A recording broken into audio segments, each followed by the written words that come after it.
Bienvenue, chers auditeurs de dévotion matinale, et shalom à vous. Que Dieu vous bénisse abondamment ce matin. Seigneur, merci pour la grâce que tu nous accordes ce jour de lundi pour de nous tenir ici devant toi pour écouter ta parole merveilleuse. Ta parole est une lampe à nos pieds et une lumière sur notre sentier.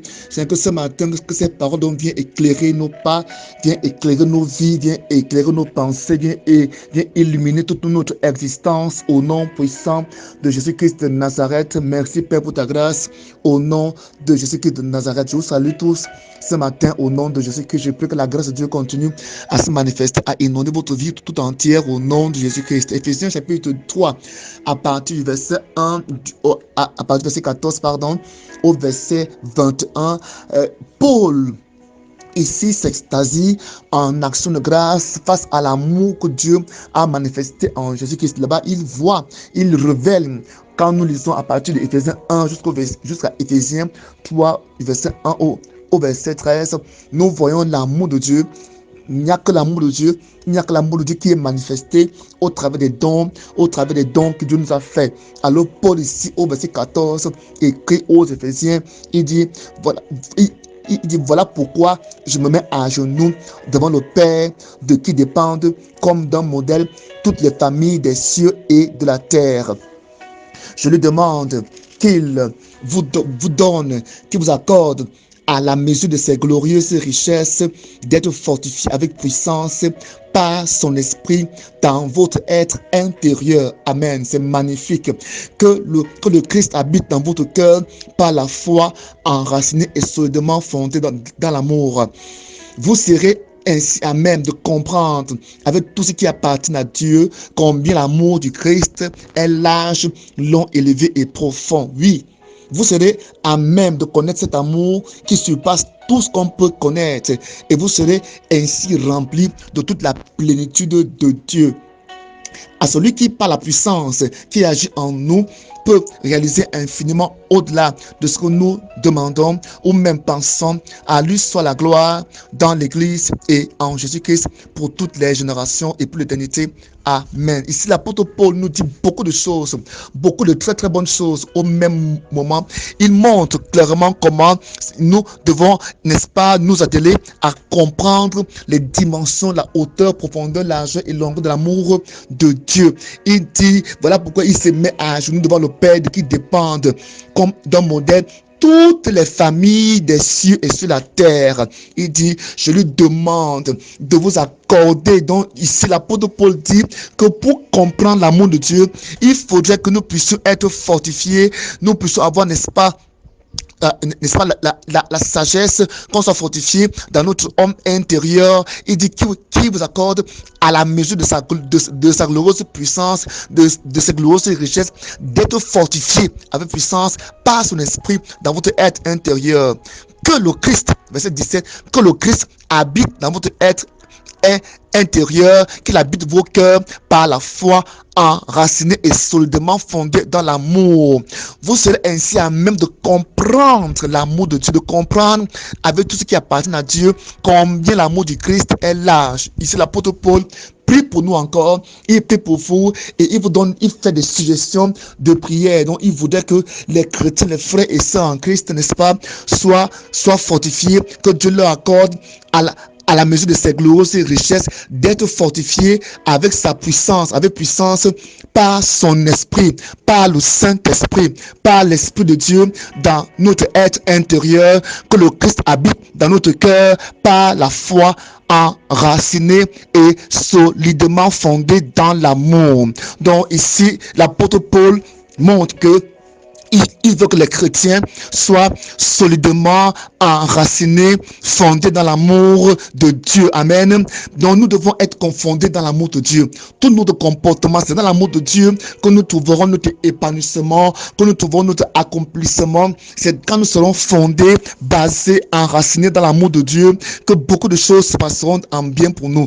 Écoutez, quand nous voyons beaucoup de problèmes dans les vies des hommes, c'est parce que l'amour de Dieu est absent. L'amour de Dieu est inopérante, elle est absente. Alors il dit qu'il veut que nous puissions être enracinés et solidement fondés dans l'amour. Il dit, vous serez ainsi à même de comprendre avec tout ce qui appartient à Dieu, combien l'amour du Christ est large, long, profond, amen et élevé. Oui, il dit qu'il faut que nous puissions comprendre, parce que quand nous comprendrons l'amour de Dieu, nous pourrons jouir, nous pourrons nous réjouir, nous pourrons nous épanouir dans cet amour-là. Amen. Et cette compréhension-là vient par la grâce de Dieu. On pourrait aussi demander cette compréhension, cette grâce au Père, pour nous accorder de comprendre les dimensions réelles de son amour, de vivre dans les dimensions réelles de son amour. Ici, en tout cas, l'apôtre Paul ici manifeste sa gratitude, sa reconnaissance envers ce que Dieu a fait dans nos vies. Amen. Au verset 19, il dit oui, vous serez à même de connaître cet amour qui surpasse tout ce qu'on peut en connaître, et vous serez ainsi remplis de toute la plénitude de Dieu. À celui qui par la puissance qui agit en nous peut réaliser infiniment au-delà de ce que nous demandons ou même pensons. À lui soit la gloire dans l'Église en Jésus-Christ pour toutes les générations et pour l'éternité. Amen. Voilà ce que l'apôtre Paul dit. Alors ce matin, Dieu veut que tu puisses, n'est-ce pas, comprendre l'amour qu'il a manifesté pour toi en Jésus-Christ. Dieu a fait beaucoup de choses dans ta vie en Jésus-Christ. Il faudrait dire que tu puisses comprendre cela, tu puisses, n'est-ce pas, recevoir cela et que tu puisses en jouir. C'est ainsi que ta vie sera transformée. C'est ainsi que toi-même tu seras béni. L'amour de Dieu exprimé en Jésus-Christ. Il faut que Dieu nous ouvre l'esprit, que Dieu nous ouvre le cœur. Je vais maintenant prier pour toi parce que je ressens dans mon esprit qu'il faudrait que je prie, non seulement pour toi, mais pour moi-même, pour tout ce qui nous écoute. Je veux te dire merci pour la lettre de l'apôtre Paul. Je te dis merci, Père. Je veux te prier à la suite de l'apôtre Paul, afin que tu nous accordes, à la mesure de tes glorieuses richesses, d'être fortifiés avec puissance par ton esprit dans notre homme intérieur. Je prie pour tous ceux qui m'écoutent, pour moi-même qui prêche. Éternel, je ne suis qu'un instrument inutile. Je prie dans ce matin, Seigneur, dans le nom de Jésus-Christ, afin que tu nous accordes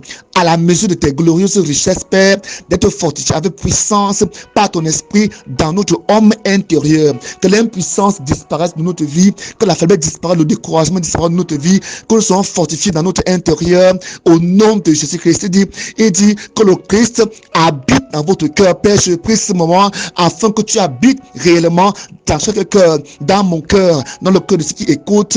Père éternel, habite, Père éternel, que le Christ Jésus habite dans chaque cœur maintenant par la foi enraciné et solidement fondé dans l'amour. Au nom de Jésus, Père, je prie que leur cœur, tu as dit que leur cœur, leur corps est le temple du Saint-Esprit et qu'il ne t'appartient pas toi-même. Alors je prie ce moment afin que le Seigneur Jésus-Christ vienne habiter dans leur cœur, vienne habiter dans leur cœur maintenant au nom de Jésus, qu'il habite réellement dans leur cœur, profondément dans leur cœur par la foi, qu'ils soient enracinés solidement, fondés dans l'amour de Christ de Dieu au nom de Jésus-Christ de Nazareth. Ainsi, Père, qu'elles soient à même, Père, de comprendre, Père, avec tout cela qui appartient à Dieu, combien l'amour du Christ est profond, combien l'amour du Christ est long, combien l'amour du Christ est élevé et large.